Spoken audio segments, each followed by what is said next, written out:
Let's pay homage to the lineage gurus. Homage to the Venerable Monk Liao-Ming.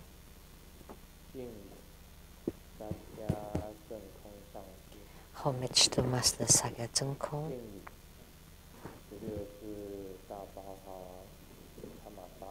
Homage to His Holiness the 16th Karmapa. And homage to Master Dupten Dorje. Homage to the three jewels of the altar. Homage to the main deity of the group practice today, Guan Yin Avalokitesvara Bodhisattva. Simu Tenzin Gyatso Rinpoche. All Dhamma masters, Dhamma educators, Dhamma teachers, Dhamma lecturers, Dhamma assistants, directors of temples and chapters, and all disciples present here and over the webcast,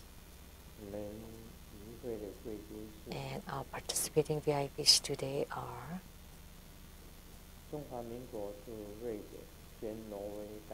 Madam to Ambassador Daniel Liao, the Taipei rep to Sweden and Norway.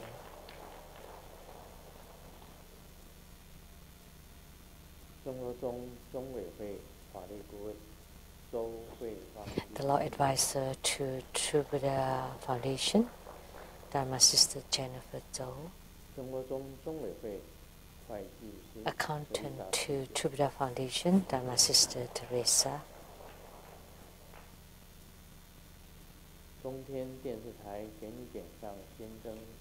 Producers for Kenny Diansang Shinten from CTITV Taiwan, Dharma Sister Rebecca Shiachi.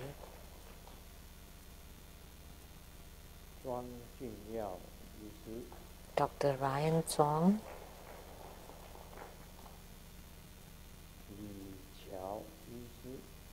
Dr. Louis Lee.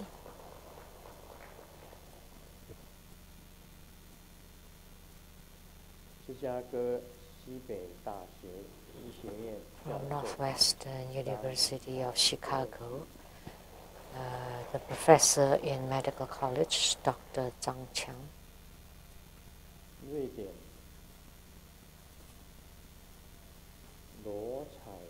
From Sweden, the Chinese medical doctor Luo and her daughter.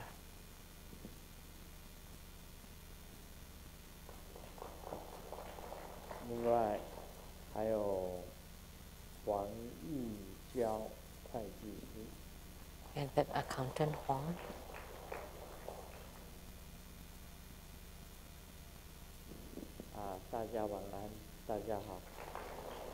Good evening, everyone. How do you do?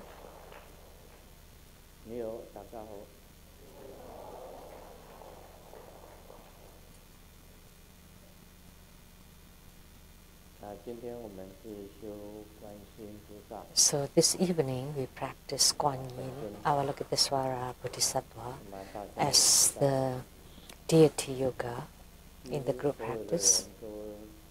We all know, almost all Buddhists or even non-Buddhists would know Guan Yin Bodhisattva.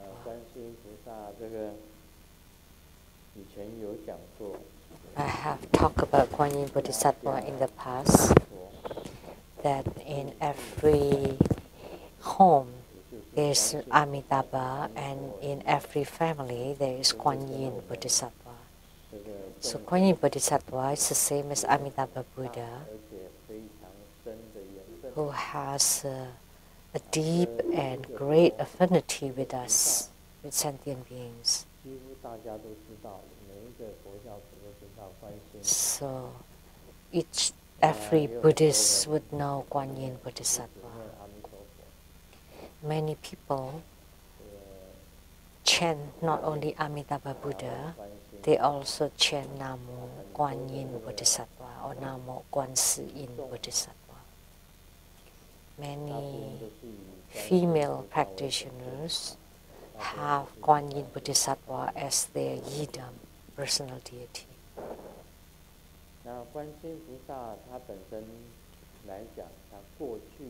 Guan Yin Pusa in the past was also a Buddha, and he was referred, or she was referred as the Tathagata of the correct Dharma light or Dharma radiance. And then now he or she manifests as Guan Yin Bodhisattva. In Tantrayana, she symbolizes compassion. As we know in Tantrayana, there are three major reliances. The one who symbolizes or represents compassion is Guan Yin Bodhisattva. And for wisdom, it's Manjushri Bodhisattva. And for Dharma power, it's Vajrapani Bodhisattva. So in Tantrayana, we refer to these three deities as the three major reliances for compassion, wisdom, and Dharma power. The three most important bodhisattvas. And among them, Guan Yin Bodhisattva is one with great mercy and compassion. So he has many emanations and manifestations, innumerable, uncountable. That's why we say the myriads emanations. And of them, the most important ones are the 32 physical emanations. Many deities and herukas in Tantrayana that were emanations of Guan Yin Bodhisattva. For example, Hayagriva, the horse-headed wisdom king. As we know, he was a wrathful emanation of Guan Yin Bodhisattva, Hayagriva. And Mahachundi, Buddha Mother, we also refer to her as Chunti Guan Yin. And the most famous one, the 1,000 eyes, 1,000 arms Guan Yin Bodhisattva, was also an emanation of Guan Yin Bodhisattva. And the white robe master, or the white robe Guan Yin Bodhisattva, and in Tantrayana, the most famous one is Chandrasik, or the four-armed Guan Yin. In Tibet, that's the spiritual center of Guan Yin Bodhisattva. The whole Tibet, like the famous great Rinpoche's emanations of Guan Yin Bodhisattva, like Dalai Lama was an emanation of Guan Yin, and Karmapa was also an emanation of Guan Yin Bodhisattva, and many sadhakas are emanation of Guan Yin Bodhisattva.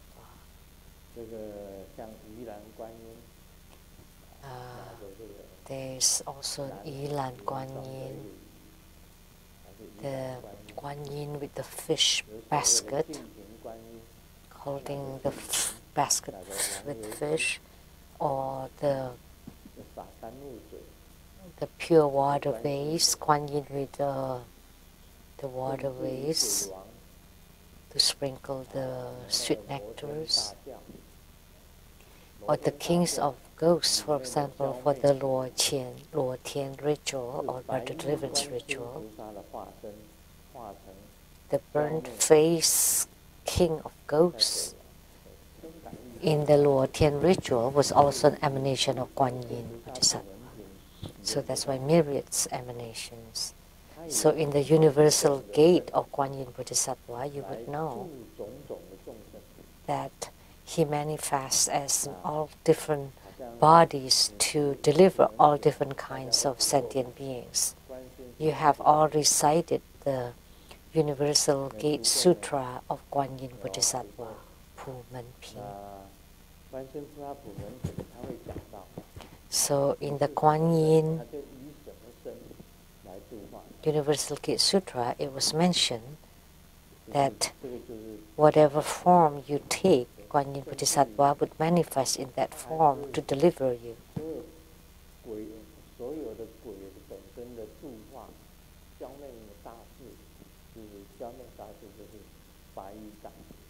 So, like the king of ghosts, the burnt-faced king of ghosts was also an emanation of Kuan Yin to deliver all the ghosts. And in our Luo Tian ceremony, we would have 10 burnt-faced kings of ghosts. So all the ghosts are under the command of these 10 burnt-faced kings of ghosts. You know, the 4 directions are north, south, east, and west. And the 8 directions, so 4 directions, and then the other intermediate directions, that would be for a total of 8 directions. And then up and down. Altogether, 10 directions.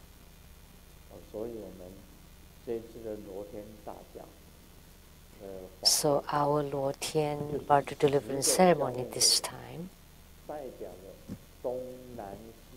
the 10 burnt-faced kings of ghosts would represent the all 10 directions, north, south, east, and west, northwest, southwest, northeast, southeast.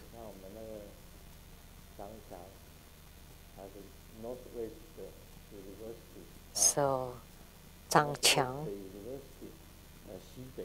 is from Northwestern University. So northwest is one of the directions. So 8 directions, and then up and down. Zenith and nadir. So for the upcoming Luo Tian ceremony, meaning Luo Tian means all the Buddhas and Bodhisattvas, Herukas, Dhammapas, Dakinis, and divinities of the 10 directions.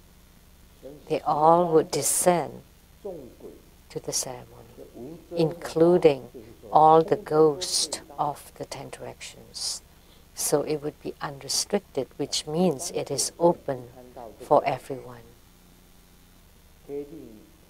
So any ghost that sees the black banner, the black decree banner, would know that there would be a grand Bardo deliverance, and they would come.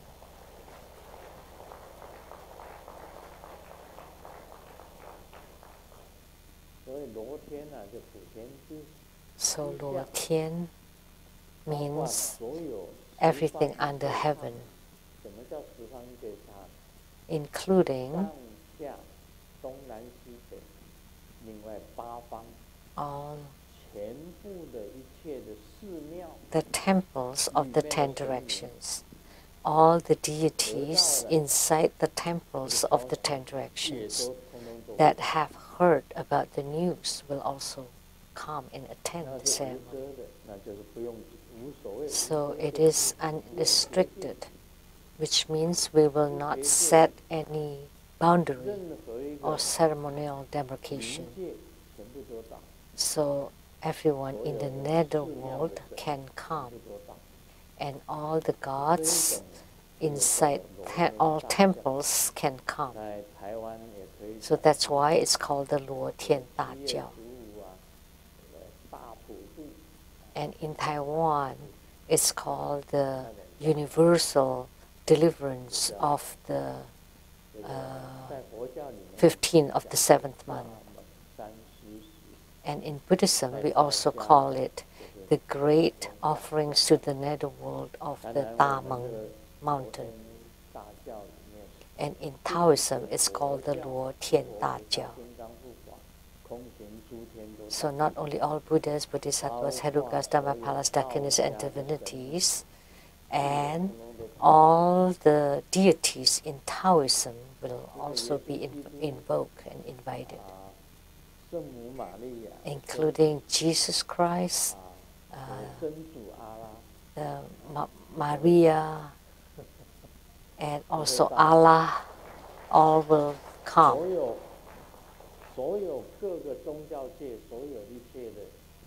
So all the deities in all religions can come. So all the Jesus, gods, Allah, all the angels will come. So has anyone performed this Luo Tian Da Jiao, this Taoist grand birth deliverance ceremony in America? No one had. Even if there were people who had performed it, it would be very rare and few. In Taiwan, say in Taipei,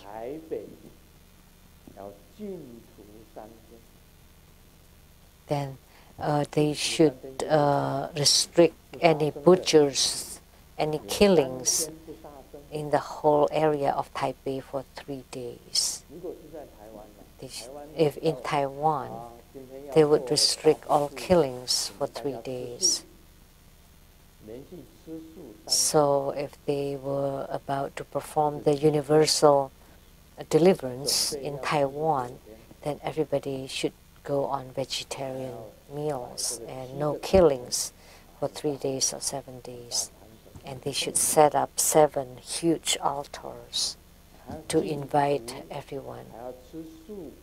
So to restrict killings, to eat vegetarian food, and to purify your bodies and your homes, there are rules for the Luo Tian Da Jiao. It's easy to do it in Taiwan. Say, we can ask the whole city to not kill for a few days.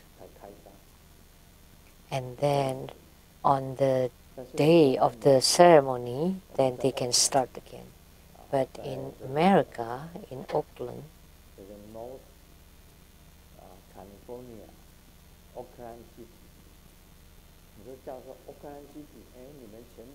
in Oakland City of North California,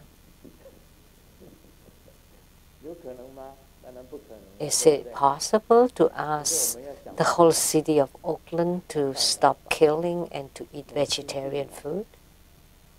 Impossible. But we will find a way to purify, and Grandmaster will do so. To purify, so that on the day of the Luo Tian Da Jiao ceremony,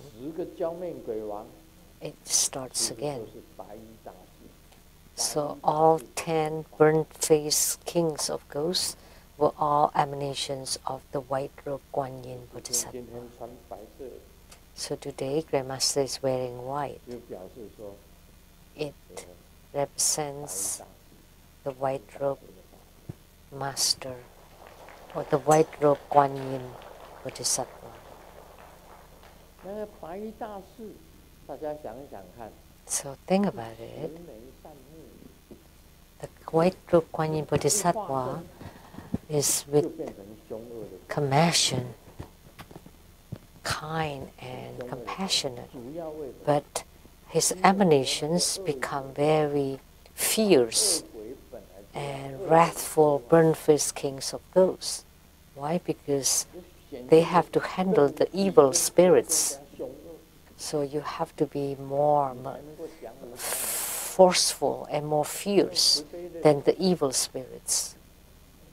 if you use a compassionate face and you smile kindly, oh, I want to subdue you, how could they believe you? So you should be very wrathful and fierce, like Akalanata. Where is he? Right here. Oh, this deity is very fierce.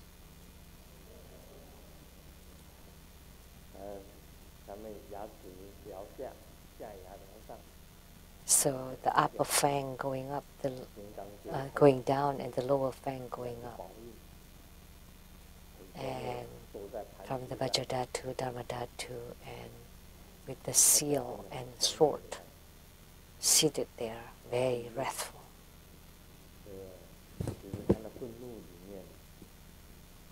But amidst the wrathfulness, there is also compassion.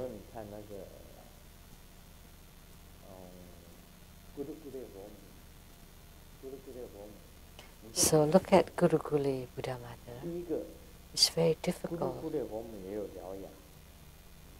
to Gurukule, the true Gurukule Buddha Mother would have fangs, smiling and wrathful at the same time. It's very difficult to express.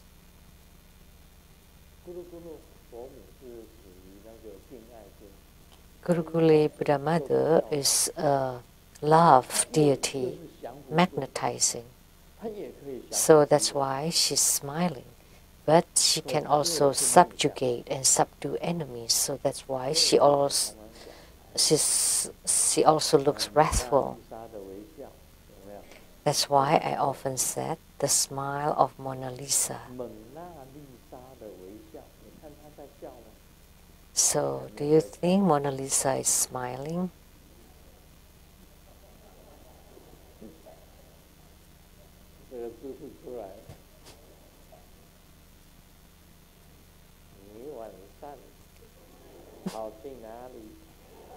Where have you been all night?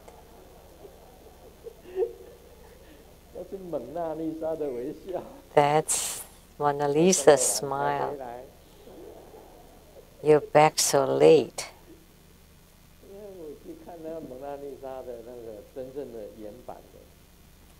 So I went to see the original painting of Mona Lisa, and after gazing at it for a long time, it's not a smile. It doesn't look like a smile.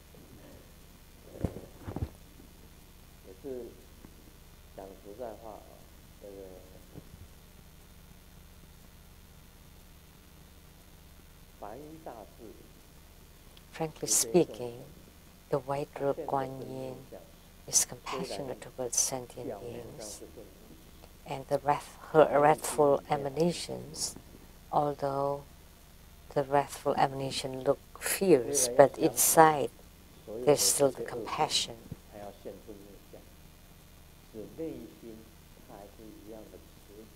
He needed to manifest the wrathful appearances in order to subdue the evil spirits, but actually the base or the foundation is still compassion. So in the Luo Tian Da Jiao,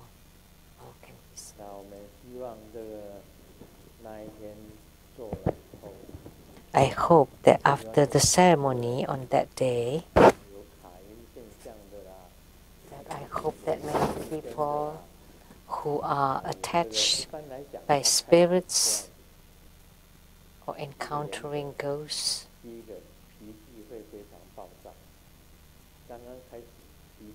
in the beginning the symptoms are you would become very irritable, and then you would create problems. And the other important thing is that you would lose sleep at night. So then you would have hallucination in your visions. and then hallucinations in your hearing, and then you would have mental problems, then you would have some mental disturbances, and finally you can jump off the buildings and kill yourself. Or something drastically change, that you're usually very happy and all of a sudden you become very depressed. Or a harmonious family all of a sudden become very chaotic, very disharmonious.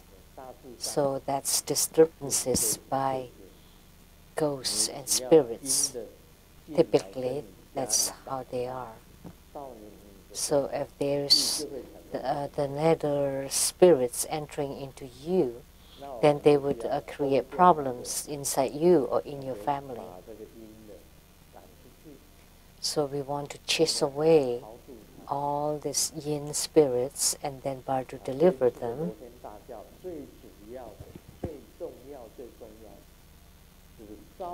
So most importantly for the Luo Tian Da Jiao this time is like having a huge party that includes all the Buddhas, Bodhisattvas, and everyone in the 10 Dharma realms. So it's like we're holding a huge party and to invite the Buddhas and Bodhisattvas to bless them so that they have light in their hearts of the ghost, and to let them take refuge in the Buddha, Dharma, and Sangha, the threefold refuge, and then to give them Dharma teachings so that they would perform good and to go to a better realm. That's most importantly. The ceremony would be about this. There are many ghosts that would have animosities.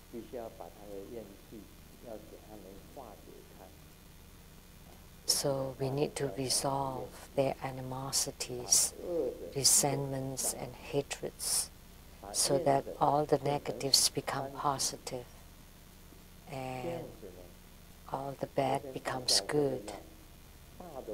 So all the hatreds becomes joy, so that all the negative emotions can be transformed, that the world would be in peace, and so that all the bad or evil spirits and ghosts become the good ghosts to help people.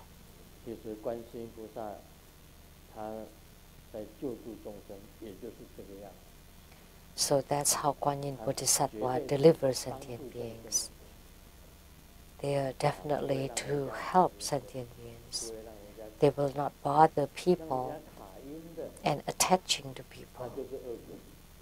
Anything that causes people to be disturbed by the yin energy definitely are the bad ghosts. So if people have negative energy inside their bodies and they go home and they bring the negative energy to the home, those are the evil ghosts. That will not be good.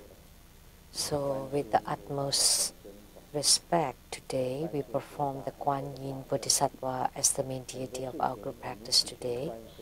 And Guan Yin Bodhisattva has many emanations. And if you pray to Guan Yin Bodhisattva, your prayer will be fulfilled. Like the hiking Guan Yin Bodhisattva and the hiking Guan Yin Sutra, who is frequently recited in True Buddha School. Guan Yin Bodhisattva is truly compassionate. The last few sentences, phrases at the back.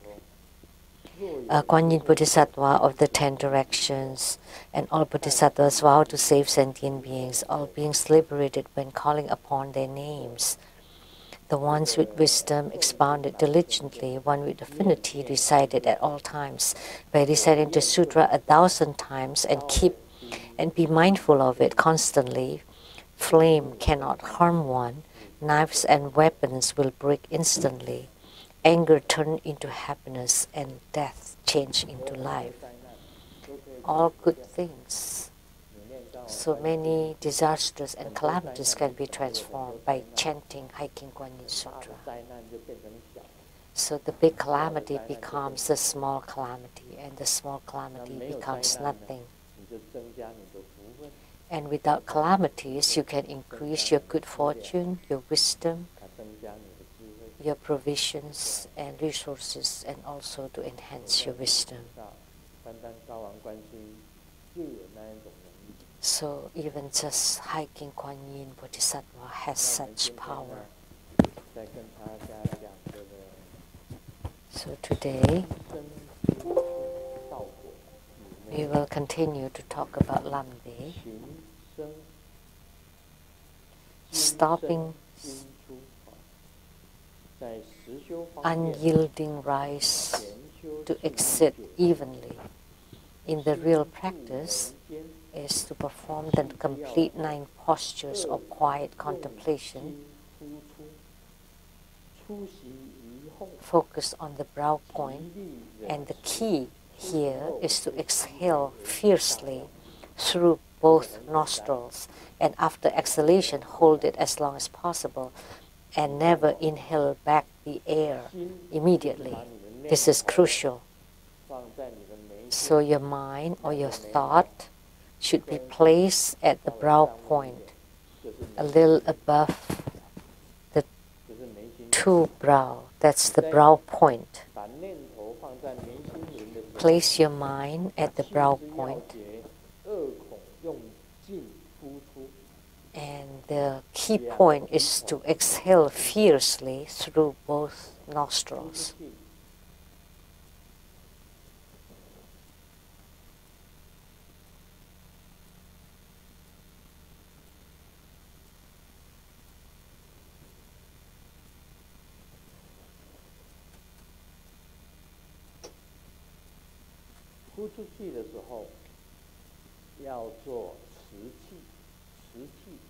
When exhaling, you need to hold the breath. What does it mean? You breathe in, and then you hold the breath. That's the inner abiding qi. The qi is staying inside. And when exhaling, you also hold the breath. First, you exhale fiercely, and then you hold the breath. That's called the external abiding qi. When you exhale the qi, you place your mind at the brow point, and you would feel something. That's the convenience of the real practice, or the skillful means of the real practice. In the past, I often said, in, stay, and merge inside your body, and finally out. And here,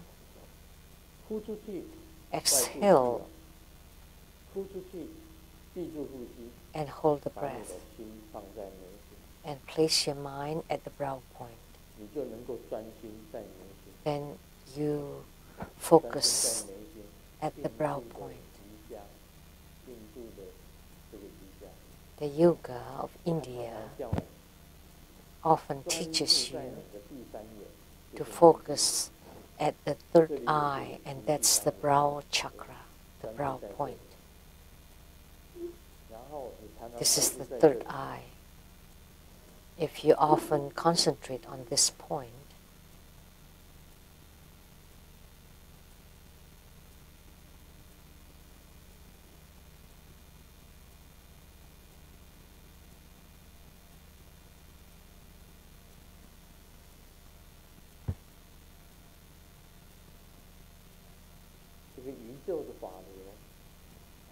then the Dharma flow of the universe would empower you right here. This is the upper Dantian. You would feel a flow of the Dharma flow here. And then the 1,000-petal lotus will open, which is the place of your light drops. It will blossom.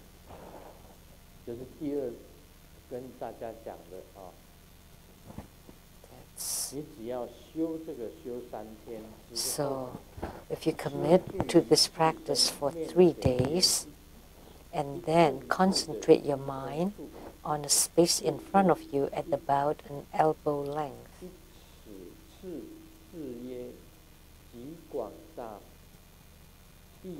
And then at about 2 stretch arm length, and then at the space infinitely expansive, and then at the space of a country, or finally at the space of the world.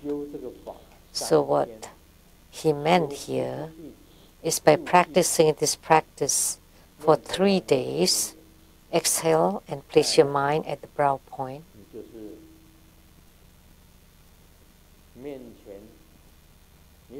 And then you place your mind in front of you, the space, and then further and further away, the sky of the whole country, and then the whole sky, the whole space.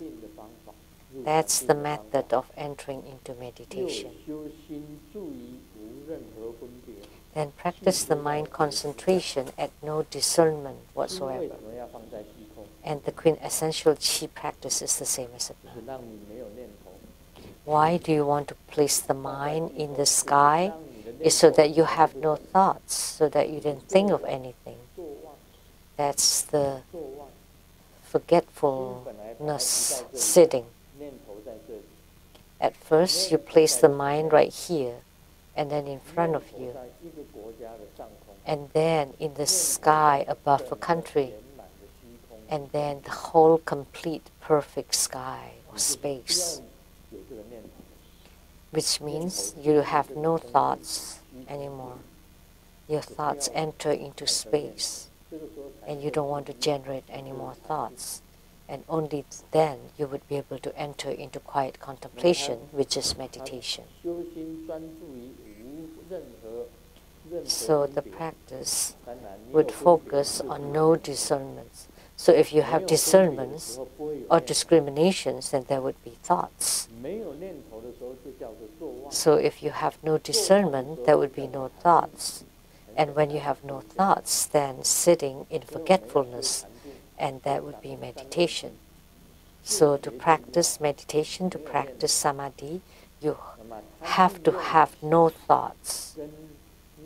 And you utilize qi and placement of the mind at the brow point, and then to in front of you, and then to the sky above the country, and then to the whole world and to the whole universe, the space of the whole universe.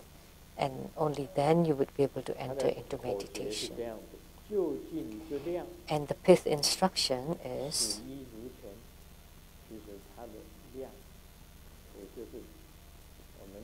the measurement or the way is the same as above.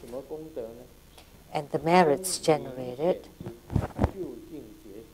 it undoubtedly generates the ultimate spiritual experience. That would be incredible.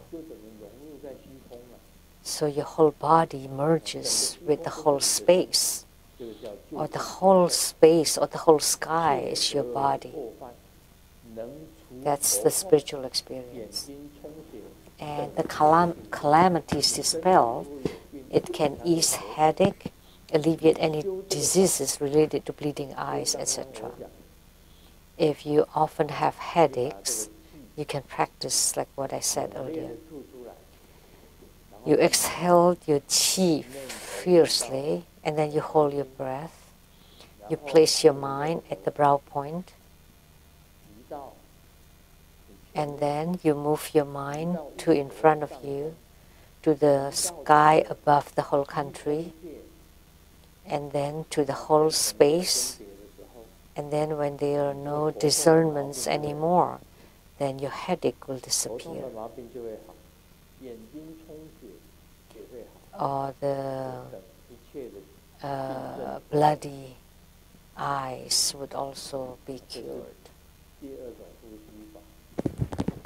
all diseases. So that's the second type of breathing methods.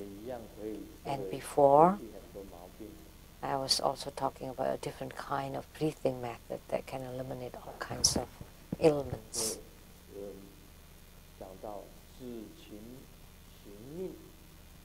Stopping zeal to move life.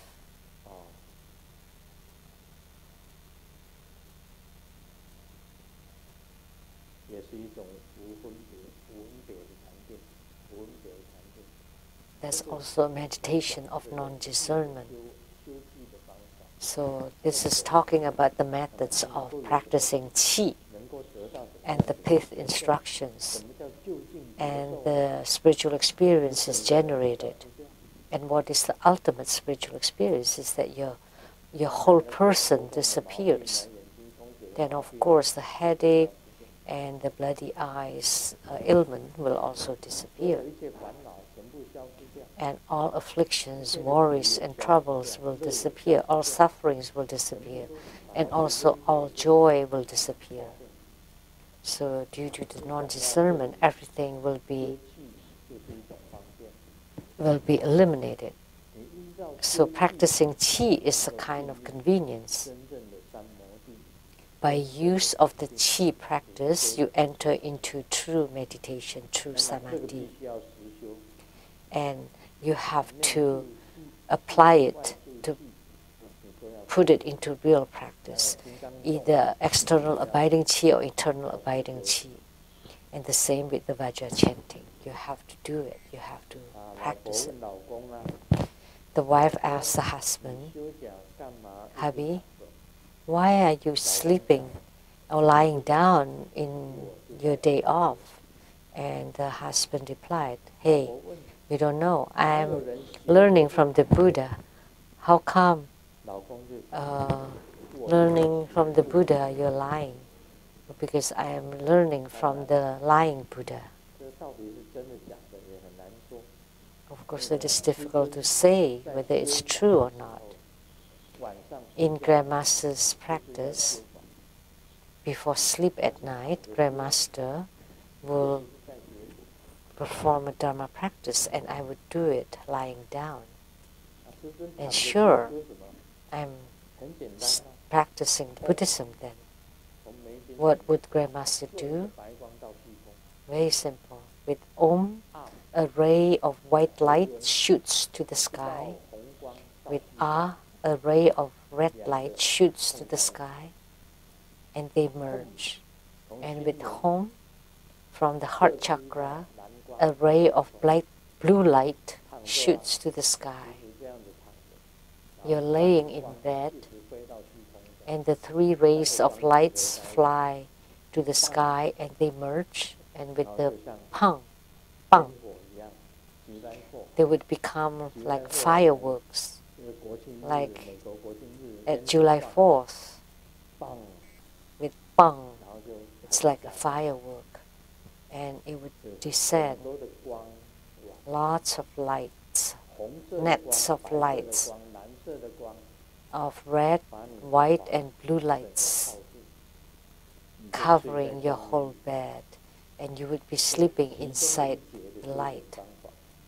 So that's the method of one part of a Dharma practice. So if you can do that, and that's protection, that's like a demarcation. So when the evil ghosts coming to bother you, they would be stopped outside with Om, Ah, Hom, and the three lights merge and Pang. Then it would be like fireworks falling down, covering your whole bed, and you would be sleeping inside the net of light, very strong, and many evil ghosts would not be able to enter. So that's the sleep and dream yoga, only a part of it. So this is practicing while lying down. But this husband did not really practicing Buddhism. He was just lying around lazily, taking naps.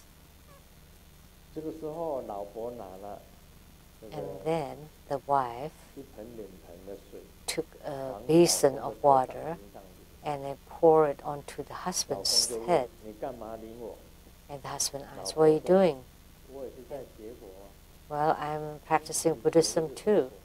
"What is it?" "I'm bathing the Buddha."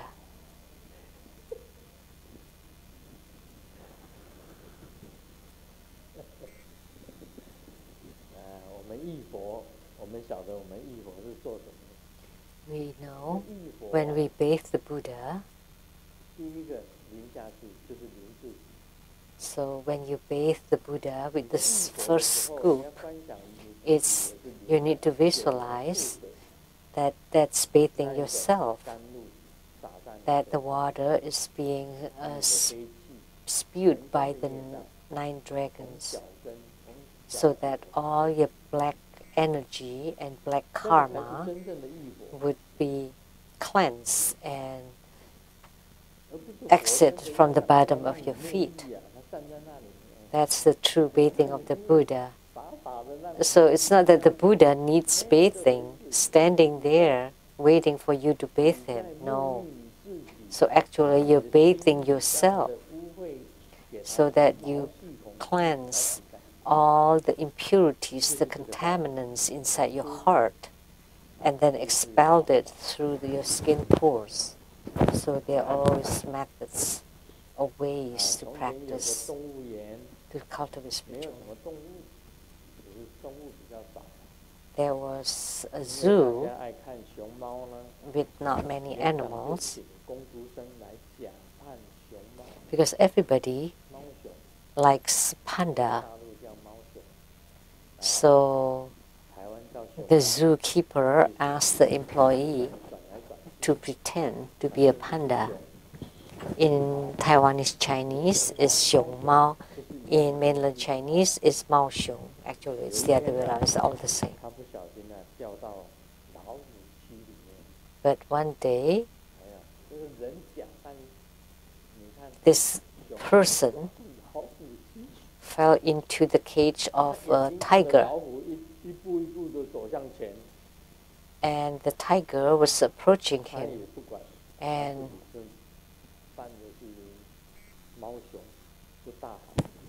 he was pretending to be a panda, but yelling, "Help, help!" And then the tiger approached him very closely and glared at him and said, "Come on, not so loud. Are you trying to get us fired?" It turned out that the tiger was also just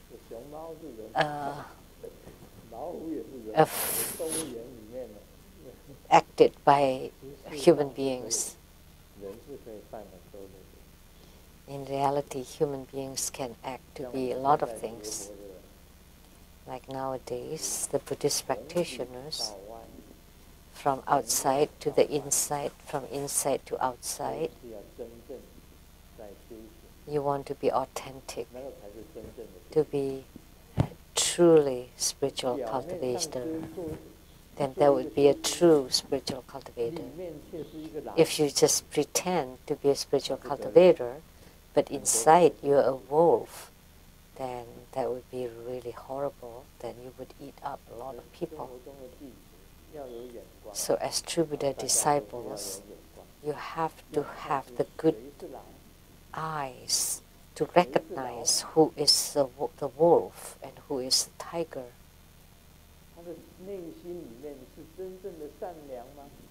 that are they truly kind and compassionate inside? The compassion of Guan Yin Bodhisattva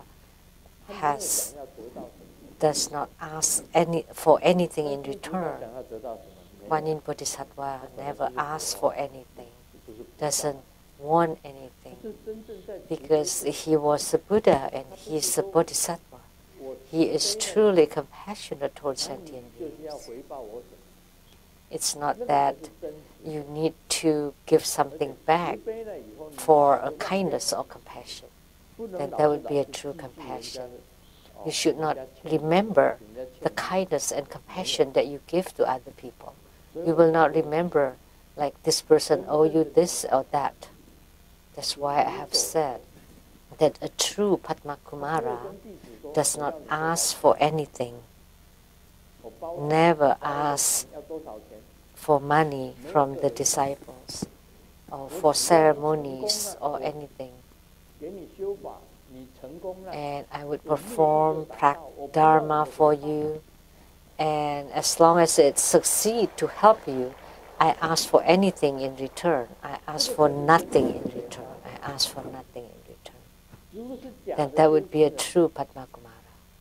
But a fake spiritual cultivator, then she would ask for like 100,000 monies if you have $100,000 if you have money, or whatever price. Like the Dharma sister Xiao Yue came here,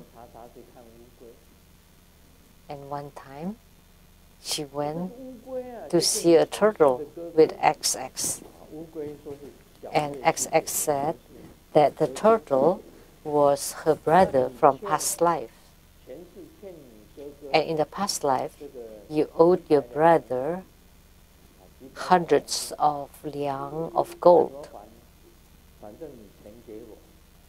But how could she repay that debt? Well, just give me the money, she said.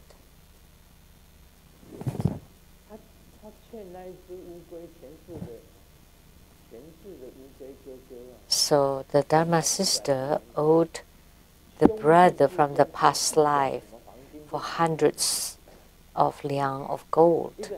But between siblings, how do you care about the death? But a simple question, right? Did you pay the death to the turtle? No, to X.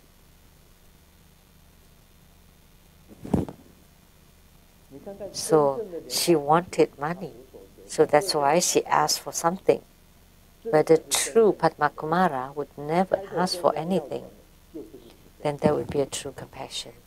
But if someone asks for money for something that they do, then that's not true compassion. Because you're rewarded. That's a very simple concept, right? Someone called Tian Fu wanted to break up with his girlfriend.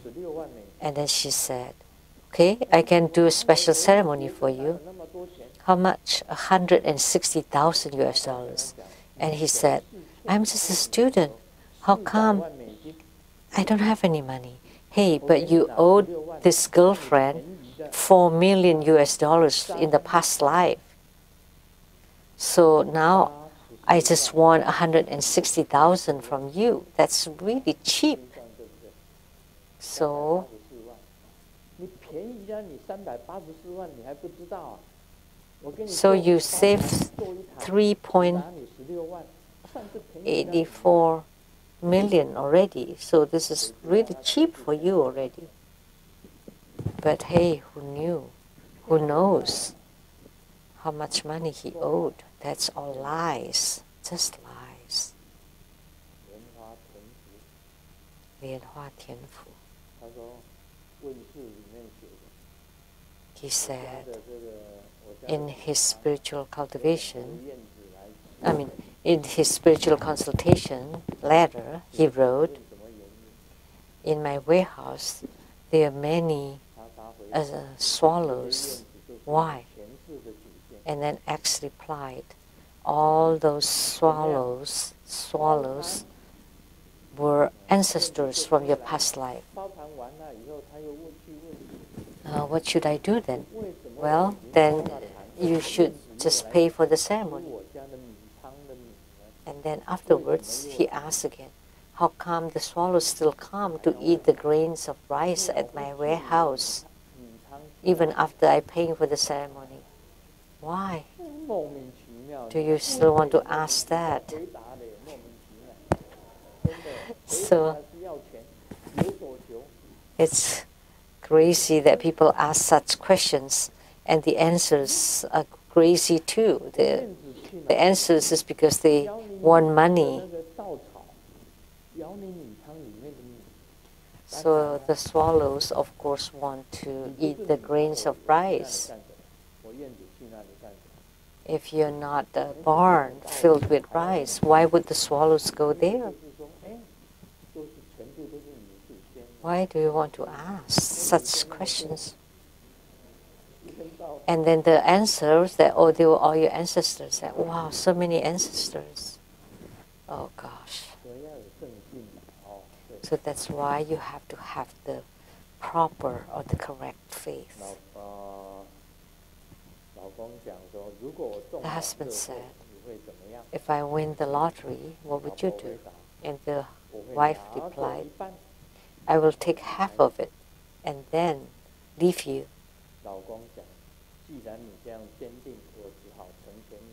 And the husband said, okay, I will. Okay, good. I'll let you have it because I want $200, and now I'll give you 100, and you can leave.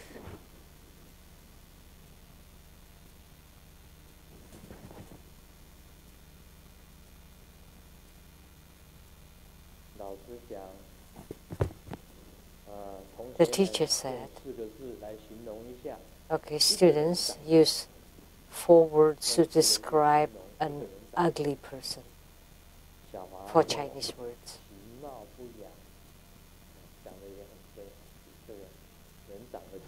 This is only meaningful in Chinese. 小明用手指指着老师说，有点像你。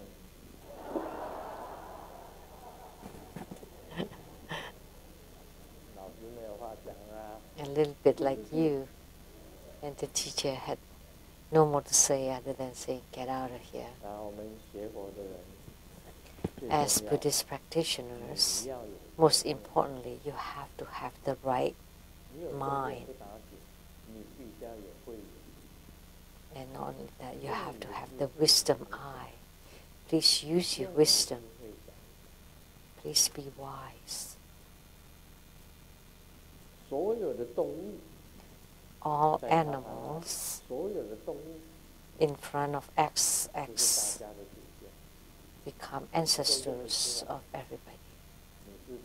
She would recognize it. Oh, this is yours, that.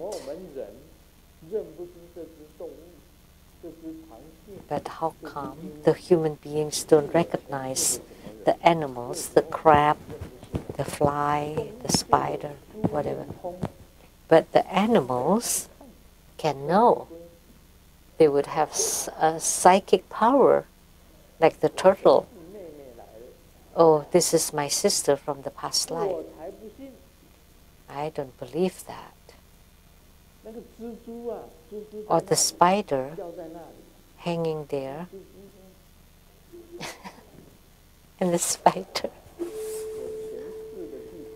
Oh, this is my younger brother from past lives coming, recognizing the people.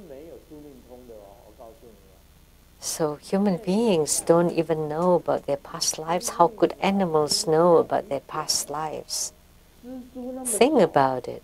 Such a small spider only knows about 3 things: to spin the web, and to capture food, and sleep.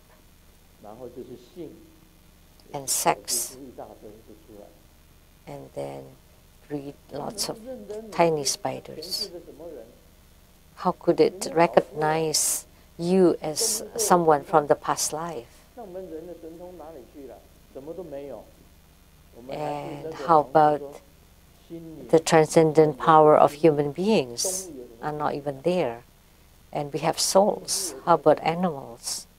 We have the spirit lives, but animals, spider, fireflies have spirit lives, and fireflies only live for 20 days. Yet she said that the fireflies have been waiting for her for 110,000 years.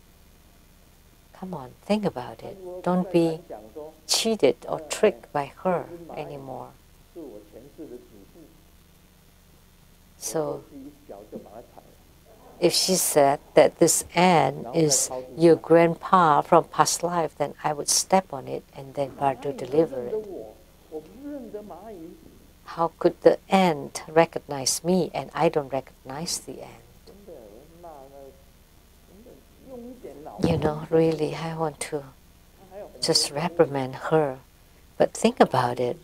There are so many animals who talk with her and, oh, this is who, this is who, this is who. And then she gets money from it.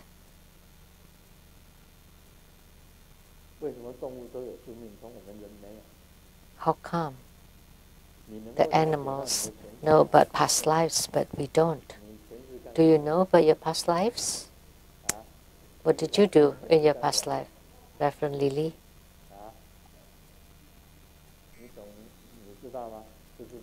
Do you know? No? Reverend Lian Xin, what did you do in your past lives? Development? Construction?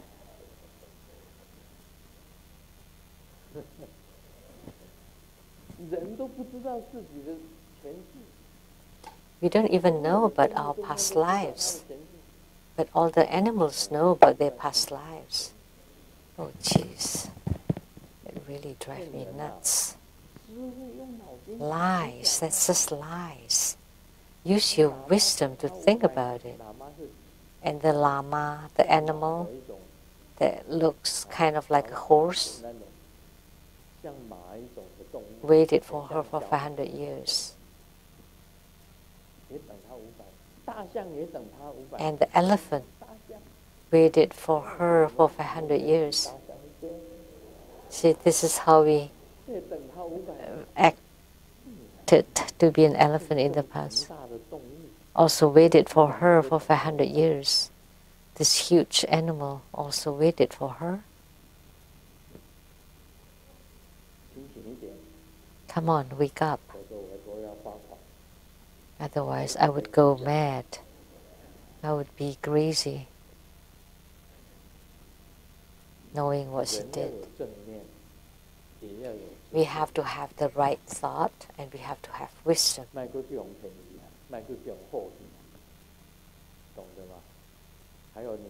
So that you're not tricked, you're not cheated. Also in investments, please be careful.